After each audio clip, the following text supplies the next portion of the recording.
Welcome to the tour of the Allure of the Seas balcony room, ocean view room. So this was a really nice room. I'm really excited to share a tour of this room with you. I'm going to share every single inch of the room because I was traveling with my wife and two daughters, so every inch mattered. So I'll show you all the storage space and exactly how this room laid out and how we use certain features of the room. So let's get started. I was on deck 11, room 666. Fun fact, this was actually the very last room on the entire ship, and we were able to book it last minute, just a couple of weeks before this trip. So sort of a last minute trip here.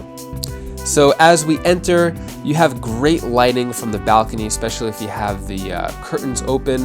Have a nice sized bed, and there is a pull-out sofa to the left as well, and I'll show you later on in the video how that pulls out and what size it is if you have anyone sleeping in there. So as we make it to the balcony, it's actually a pretty nice sized balcony. When you have the balcony, it comes with a table and two chairs, and we mainly use the chairs for our wet bathing suits and towels to dry off.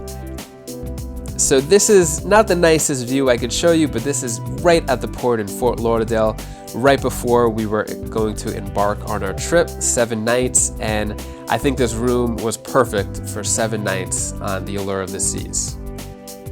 So as we come into the room, much better lighting here, you get a better view of the room. I thought it was pretty spacious, considering that, you know, the size of other rooms of ships that I've been on. So if we look here to the left, here's some storage. This is where I would store my electronics and other things that I didn't want my 1-year-old and 5-year-old to have access to. You have a few different outlets here. One thing I was disappointed in is that there were no USB ports just to charge any electronics. I used my phone for pictures on the ship, so it would have been nice to have a USB port, but there weren't any. That's me, by the way, David. So here's the TV.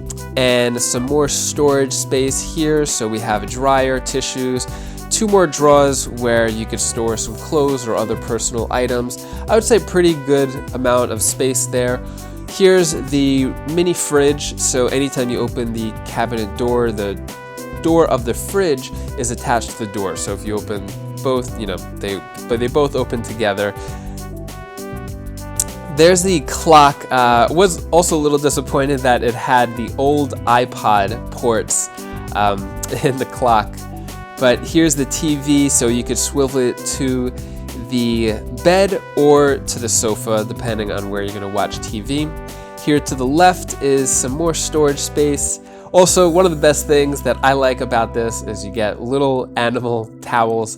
Up top there is where I would store the backpacks. I would hang my day bag there. And here's some storage for shoes. If you're gonna wear your sandals back and forth, or you know, most of the time you could put them in there. Now let's take a look inside the closet. So we have a good amount of storage space in here too, considering, you know, you're on a cruise ship.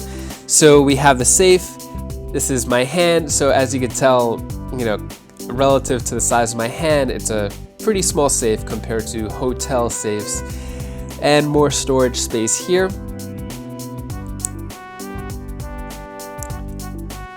And one of the best things about the room is that the bed is high enough where you can store your luggage and suitcases underneath the bed. So there was a lot of space underneath. It was just some towels and blankets and pillows that were wrapped up underneath, so it was able to fit all of our suitcases that we didn't need.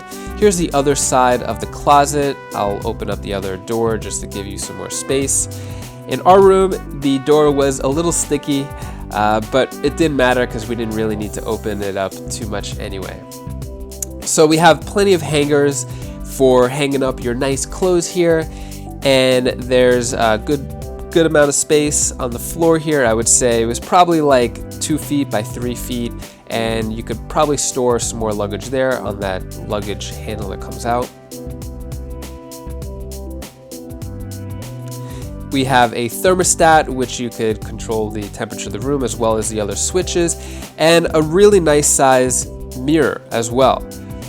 So if you're tall, kind of like me, it gives you a lot of space. You could actually, I was able to look at myself in the mirror without having to duck, which I mostly do in other places. Here's the bathroom. So we have 2 racks for towels to the right. If you can see in the mirror, there's also some racks for towels on the door. The sink was a little small, but that's expected for cruise ships. The lighting was pretty good too, so if you do makeup in the mirror, and you know, the lighting was pretty good according to my wife. I'm not really sure about that though. I didn't really use makeup on the trip. Here's the toilet, regular sized toilet. I would say probably a little smaller than usual, more storage beneath the sink. Also to throw out your garbage, there's some sanitary bags for sanitary stuff to throw out in the garbage. And the garbage is taken out daily, which is pretty nice by the stateroom attendant. So more storage over here, some glasses. I don't recommend drinking the water in the room, just this is for your own drinks that you bring in the room. And a really nice size shower. So it was actually pretty spacious compared to other cruise ships I've been on, where I felt like I was in like a tiny closet where I couldn't even bend down if I dropped the soap. It was actually a good amount of space here. And to give some perspective, I'm 6'4", and the ceiling was a little low. Maybe it was like a couple inches above me, but that's fine as long as I didn't hit my head. So here is the sofa bed that you could have more guests on. So we actually used this for our 6-year-old, and we had our 1-year-old in a pack and play right next to it. So this was very challenging for me to put together. The stateroom attendant probably has a much better way to do it. To also give more perspective, I didn't really fit on the bed going long ways, but I'm also 6'4", but diagonal I was able to fit properly if I were to sleep on this bed, but I slept on the actual bed. Putting it away is really difficult, so this is something you never have to deal with. The stateroom attendant will open and close the bed, make up the bed for you. So I just wanted to show just an example of how the bed looked. So this took me quite a while to actually put away. I'm sure there's a different method. This is actually the balcony here. I'm going to show you the balcony once again. I just want to show you how big it is. Plenty of room above, plenty of room below. So here's the balcony room. I think it was great. Kids love going on the balcony, and they would actually rest out there. So if you want to watch more videos on cruise ships, you can click either one of these links on the screen now, and I'll see you in the next video.